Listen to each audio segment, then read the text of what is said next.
जय हिंद दोस्तों। Indian stock market army इसमा में आपका स्वागत है।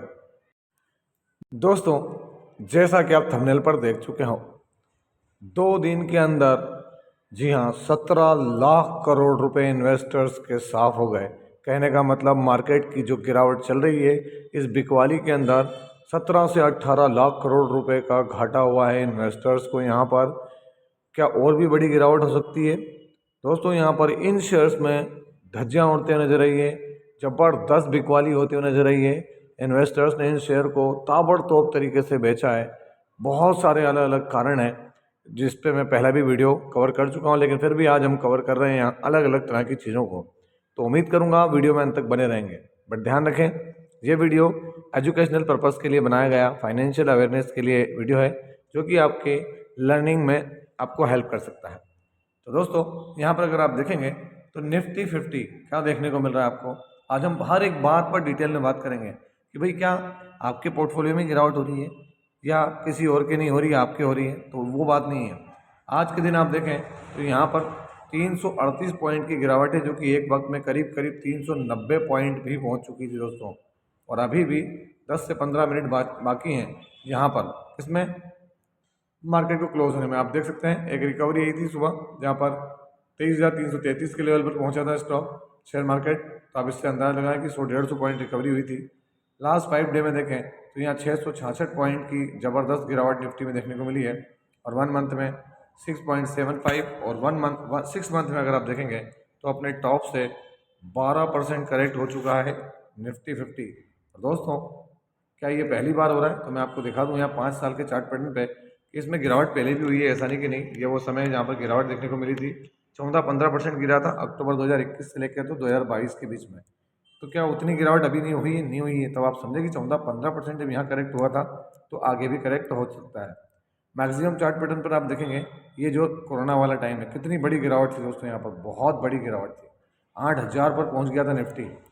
और उससे पहले 2008 के अंदर भी देखें तो मार्केट, लेकिन क्या वो वहीं पर रहा? क्या नहीं, वापस रिकवरी दी है। तो ये बात को देखें, जैसा मैंने भी आपको अपडेट दिया कि 2 दिनों के अंदर 18 लाख करोड़ रुपए तक का मामला हमको यहाँ पर खराब होते हुए नजर आया। तो दोस्तों, यहाँ पर अलग अलग तरह की चीज़ें निकल कर आई, देख सकते हैं यहाँ पर। ये रहा आज की अपडेट। यहाँ पर 12 लाख करोड़ रुपए जो है वो इन्वेस्टर के साफ हुए हैं आज के दिन। तो ये 12 लाख करोड़ आज के, और 5 लाख करोड़ एक दिन पहले जो फ्राइडे था उस वक्त गए थे। ऐसे मिला के 17 लाख करोड़ रुपए का जो है हमको पैनिक देखने को मिला है। और इन्वेस्टर्स क्या कह रहे हैं, जो अलग अलग एक्सपर्ट्स क्या कह रहे हैं, तो उनका मानना है कि भाई 5 से 7% इंडेक्स और गिर सकता है। तो दोस्तों, जब 12% देख चुके हैं, 13% देख चुके हैं, तो 5-7% वो कभी भी करेक्ट मार्केट का मूड कर सकता है। अब ये गिरावट क्या सिर्फ निफ्टी 50 में हो रही है? तो दोस्तों, ऐसा नहीं है कि गिरावट निफ्टी 50 में हो रही है। देखें, स्मॉल कैप इंडेक्स 4% धराशायी हुआ है, BSE स्मॉल कैप। और दोस्तों, एक वक्त में तो ये बहुत बड़ा था। क्या आप देख सकते हैं यहाँ 50,286 पे चला गया था दोस्तों। अब देखें 50,286 इसका लो, तो आज आप यहाँ अंदाज लगा लें कि 50,270 और इसका हाई 52,000। तो आप यहाँ अंदाज लगाएं कि क्या है। प्रीवियस क्लोज क्या था? 52,782। तो आप यहाँ से अंदाज लगा सकते हैं कि 2,500 पॉइंट के करीब करीब की यहाँ बड़ी गिरावट देखने को मिली थी स्मॉल कैप इंडेक्स में। चारों तरफ स्मॉल कैप इंडेक्स में जो है वो ज़बरदस्त हमको बिकवाली देखने को मिल रही है। हमारा जो सेंसेक्स है वो भी टूटा है दोस्तों, देख सकते हैं यहाँ पर सेंसेक्स में 1,000 पॉइंट की गिरावट है। इसके अलावा अगर मिड कैप में देखें तो मिड कैप इंडेक्स में कितनी गिरावट है, तो आप यहाँ देखेंगे 4.21% की गिरावट है इसमें BSE मिड कैप के अंदर, जो कि बहुत बड़ी गिरावट है दोस्तों। ऐसे 5-5, 7-7, 10-10% कभी भी स्मॉल कैप और मिड कैप इंडेक्स गिरते नहीं है। तो यहाँ पर मैसिव जो है वो सेलिंग देखने को मिल रही है दोस्तों। यहाँ पर हमारे अलग अलग इंडेक्स शेयर मार्केट के जो मैं आपको बता रहा हूँ, ऐसा नहीं कि भाई एक जगह गिरावट हुई है। आप देख सकते हैं निफ्टी 50 के अंदर क्या हुआ है, तो ये आपके सामने डेटा 1.5% गिरा है। नेक्स्ट 50 4.25% गिरा है। निफ्टी 100 2%, निफ्टी 200 2.5% गिरा है। देख सकते हैं आप यहाँ पर अलग अलग Nifty micro cap, mid cap, है ना, स्मॉल कैप 100, ये क्या है 4% गए दोस्तों। विक्स हमारे यहाँ वोलेटिलिटी इंडेक्स जो है वो 7% की ग्रोथ दिख रही है। लेकिन आप देख सकते हैं mid cap, small cap, mid cap, small cap क्या है 4-4% तक इंडेक्स गए। तो दोस्तों, स्टॉक तो 10-10, 15-15, 20-20% गए। अगर आप यहाँ देखेंगे तो कहाँ पर ज़्यादा हमको देखने को मिल रहा है दोस्तों, सेक्टर वाइज देखें आप तो निफ्टी के अंदर बैंक में 1.5%, ऑटो में 2.25%, फाइनेंशियल सर्विस 1.5, फाइनेंशियल सर्विसेज 1.60। अगर आप यहाँ देखेंगे तो आपको एफएमसीजी के अंदर गिरावट थोड़ी कम है, आईटी में थोड़ी कम है, मीडिया कमर तोड़ दी, मेटल कमर तोड़ दी, फार्मा 2-2.25% की गिरावट है। अगर हम यहाँ देखें तो दोस्तों पीएसयू बैंक के अंदर भारी बिकवाली देखने को मिली 3%, प्राइवेट बैंक में कम हुई है। रियलिटी की तो दोस्तों बिल्कुल कमर तोड़ के रख दी है, कमर तोड़ के। यहाँ देख सकते हैं consumer durables 4%, health care 2.5%, oil and gas 3% के करीब करीब गया दोस्तों। इसमें हेल्थ केयर में देख लें, फाइनेंशियल सर्विसेज में देख लें, यहाँ टेलीकॉम में देखें, टेलीकॉम के अंदर भी दोस्तों 4% की गिरावट हुई। तो ये कोई छोटी मोटी गिरावट नहीं, बड़ी गिरावट है। अब यहाँ देखें आप इस सभी चीज़ों के अंदर अगर आप गौर करेंगे तो वारी रिन्यूएबल्स टेक्नोलॉजीज लिमिटेड जो कि एनर्जी सेगमेंट में बिलोंग करता है, आज आपको देखने को पड़ेगा भारी बिकवाली। जबकि इसका सर्किट 5% का था, जो रिवाइवल होकर 20% के सर्किट पर आया था, अभी चेंज किया था, और जैसे 20% पे आया दोस्तों यहाँ पर देख सकते हैं आज। तो इसमें इतनी गिरावट, वारी रिन्यूएबल्स में इतनी 20% की गिरावट का रीज़न क्या है? एक तो सर्किट फिल्टर होना, और दोस्तों 1 मंथ में देखें 32%, 6 मंथ में देखें 51%, और 1 ईयर के अंदर देखेंगे तो दोस्तों इसने अपने ऊपरी लेवल से जो उसका टॉप है वहाँ से आज 68% करेक्ट हो चुका है। अलग अलग रीज़न है दोस्तों, ऐसा नहीं कि कोई एक रीज़न है यहाँ पर। अगर हम वारी रिन्यूएबल्स में देखें तो वारी 20% लोअर सर्किट देखने को मिला, नोज डाइविंग दोस्तों, है ना। बी ग्रुप में यहाँ देख सकते हैं चारों तरफ क्या है, तो यहाँ पर अलग अलग तरह की चीज़ देखने को मिल रही। कारण सब बता रहे हैं, वो एक अलग चीज़ है ना। इलेक्ट्रिकल इक्विपमेंट में अलग, फिर भी हम देखें यहाँ पर तो क्या देखने को मिल रहा है? शेयर एक्सटेंड फॉल डाई 22%। तो क्या है तो दोस्तों यहाँ पर आप अगर हम पढ़ने भी जाएंगे तो कोई बहुत बड़ी चीज़ नहीं है। तो यहाँ पर क्या है तो दोस्तों ये चीज़ों की शुरुआत कहाँ से हुई है? तो यहाँ पर दिलीप पंजवानी जो इनके चीफ फाइनेंशियल ऑफिसर हैं, उनके रेजिग्नेशन के बाद ही सब कुछ चालू हुआ है दोस्तों। 7 जनवरी को उन्होंने रिजाइन दिया और उन्होंने कहा कि भाई 31 जनवरी मेरा आखिरी होगा, हालांकि पर्सनल रीज़न दिया है। चीफ फाइनेंशियल ऑफिसर कंपनी की फाइनेंशियल हेल्थ को देखता है दोस्तों, तो उसकी वजह से थोड़ी चीज़ें बदलती हैं। उनका एक अलग अपना काम करने का तरीका होता है, और कहीं ना कहीं हल्की फुल्की सी सिग्नल करता है कि भाई फाइनेंस से जुड़ा हुआ व्यक्ति क्यों बाहर जा रहा है। वो रीज़न की वजह से भी लोगों को पैनिक है। आप देखते हैं 200 डीमा से नीचे आ गया स्टॉक।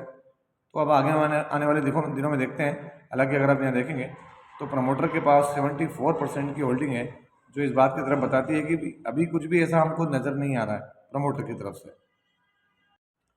और अब यहाँ दूसरा शेयर देखें तो जेन टेक्नोलॉजीज लिमिटेड, अगर मैं यहाँ रिफ्रेश करके दिखाऊँ आपको तो दोस्तों एक वक्त में 11% की गिरावट थी, जो रिकवरी करते हुए नजर आ रहा है शेयर यहाँ पर, है ना, जेन टेक। वरना एक वक्त में तो देख सकते हैं आप यहाँ पर क्या था। तो ये अगर आप अपने इसके टॉप से देखें तो ये बॉटम पे यही 10 तो यही हो गया दोस्तों, ऑलरेडी गिरावट थी। तो 10-11% जेन टेक्नोलॉजीज में देखने को मिला। 1 मंथ में तो पता ही नहीं चल रही गिरावट, 6 मंथ में बड़े बेहतरीन रिटर्न है यहाँ पर, है ना। और 1 ईयर के अंदर 200% और मैक्सिमम तो बम्पर रिटर्न दिए किसने? जेन टेक्नोलॉजीज के अंदर। तो दोस्तों यहाँ जिनको ऑर्डर भी मिला जेन टेक्नोलॉजीज को $10 मिलियन का, तो वो सब चीज़ें हैं जेन टेक्नोलॉजीज को लेकर। आगे बढ़े हम यहाँ पर तो आप देख सकते हैं ओलेक्ट्रा ग्रीन टेक। ओलेक्ट्रा ग्रीन टेक के अंदर भी देखें ये सब रिकवरी मोड में रिकवरी करते रह जा रहे हैं। ओलेक्ट्रा ग्रीन टेक जो इलेक्ट्रिक बसेस में काम करता है, एक वक्त में देखें तो गिरावट कहाँ थी इनकी भी, तो 7-8% थी, जो कि अभी थोड़ा सा थमते हुए नजर आ रही है, क्योंकि एक तरफा गिरावट रही है ना। लेकिन शेयर में कोई कमी है क्या? तो इलेक्ट्रिक बसेस के लिए तो बिजनेस में कोई तकलीफ नहीं है। 5 साल में देखें ओलेक्ट्रा का परफॉर्मेंस 612% की रिटर्न दिए यहाँ पर। केपी एनर्जी के अंदर देखें तो केपी एनर्जी लिमिटेड, और आप देखें तो यहाँ भी 6-6.25% की गिरावट हुई है। केपी एनर्जी केपी ग्रुप का बेहतरीन शेयर है। इसमें भी अगर आप देखेंगे तो एक वक्त में गिरावट कहाँ पहुँच गई थी, तो 9 से 10% पहुँच गई थी दोस्तों, रिकवर करता हुआ 6% की गिरावट पे। तो एनर्जी का शेयर हो या इलेक्ट्रिक बसेस हो या और भी हम अलग सेगमेंट के लिए कमोडिटी हों, देख सकते हैं इंसुलेशन एनर्जी दोस्तों। इंसुलेशन एनर्जी में तो एक वक्त में अगर आप गौर करें तो ये 1 साइडेड गया है, इसने तो 1 साइडेड गोता खाया है, इसने भी 12% का गोता खाया दोस्तों। ऐसा नहीं कि कोई कम गिरावट हुई है, बड़ी गिरावट हुई है इंसुलेशन एनर्जी के अंदर भी। 5 डे में देखेंगे तो 20%, 1 मंथ में 28 और 6 मंथ में देखें तो दोस्तों टॉप से तो बड़ी गिरावट देखने को मिली है। अगर टॉप से कैलकुलेट करें 41% गया है स्टॉक, और मैक्सिमम तो बहुत बम्पर रिटर्न्स दिए हैं इंसुलेशन एनर्जी लिमिटेड ने। आगे बढ़ें, आगे देखें यहाँ पर तो ट्रांस रेल लाइटनिंग लिमिटेड, अगर हम बात करें तो ट्रांस रेल में आज 10% की गिरावट हुई है। अभी तक देख सकते हैं आप यहाँ एक तरफा गिरावट होती नजर आ रही है। नई कंपनी है। 1 मंथ के फ्रेम पे अगर मैं चार्ट दिखाऊं तो आप देखेंगे चार्ट दिख ही नहीं रहा है। 5 डे में देखेंगे तो आपको देखने को मिलेगा कि भी ऊपरी लेवल से गिरावट दिख रही है। एक नई कंपनी है, जो कि 7-8 हज़ार करोड़ की है, रेल से रिलेटेड काम करती नजर आती है रेलवे के अंदर। तो इसमें भी आज बड़ी गिरावट देखने को मिल रही है। इसके अलावा अगर हम देखें यहाँ पर तो कार ट्रेड टेक देख सकते हैं, कार ट्रेड टेक ये भी 8-8.5% गया। कोई भी ऐसा शेयर नहीं दोस्तों, ये तो लिस्ट में छोटी बता रहा हूँ, अदरवाइज तो बहुत ज़्यादा बड़ी बड़ी गिरावटें हर शेयर में हुई है। देखिए आप 6 मंथ में 70%, और मैक्सिमम देखें तो रिकवरी करता हुआ नजर आ रहा था। लेकिन इंटरनेशनल क्लूज है ना, यूएस का जॉब क्लेम का डेटा, हमारा डॉलर बहुत ज़्यादा निचले स्तर पर पहुंच गया, 86 रुपये से ऊपर चला गया जो कंसर्न है। फिर जॉब क्लेम डेटा है, फिर हमारे यहाँ रेट कट को लेकर शंकाएं, वो सारे रीजन देखने को मिल रहे हैं।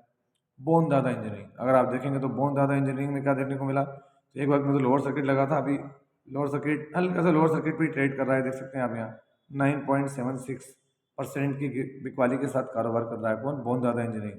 6 मंथ में फ्लैट है, 1 ईयर में देखें 400% के रिटर्न, और मैक्सिमम देखेंगे तो 1468% के रिटर्न दिए स्टॉक ने, क्योंकि बहुत लंबा समय नहीं हुआ है इसको बोन दादा इंजीनियरिंग को।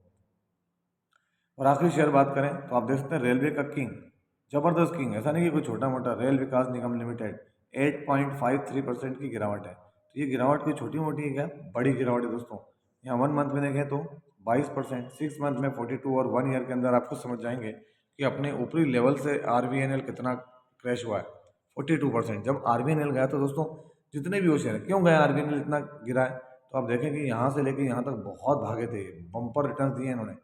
तो ऐसे समय में तो गिरावट होगी। आप देख सकते हैं 1300% के रिटर्न यहाँ पर वाइप आउट होने जा रहे हैं। ओवर ऑल टाइम हाई पर तो 3000% के रिटर्न थे यहाँ पर, लेकिन ऊपरी लेवल से कितना चला गया इनके अंदर से, तो देख लो 1300% के इन लोगों के लिए। तो ये भारी बिकवाली देखने को मिल रही है। आप चारों तरफ देख सकते हैं, रेलवे स्टॉक 45% टूट चुका है, निवेशकों की बड़ी टेंशन, तो वो सब चीज़ें चलेंगी, उससे फ़र्क नहीं है। क्यों, क्योंकि दोस्तों ये मार्केट का नेचर है, और मार्केट हमेशा से ऐसे ही चला है, और वो चलेगा भी। जहाँ वैल्यूएशन हाई होंगे वो ऑटोमेटिकली क्या कर लेगा, प्राइस इन कर लेगा। तो ये था वीडियो, कैसा लगा आपको? यदि वीडियो अच्छा लगा हो तो इस वीडियो को लाइक करें, शेयर करें, और प्लीज़ चैनल को सब्सक्राइब करना ना भूलें दोस्तों।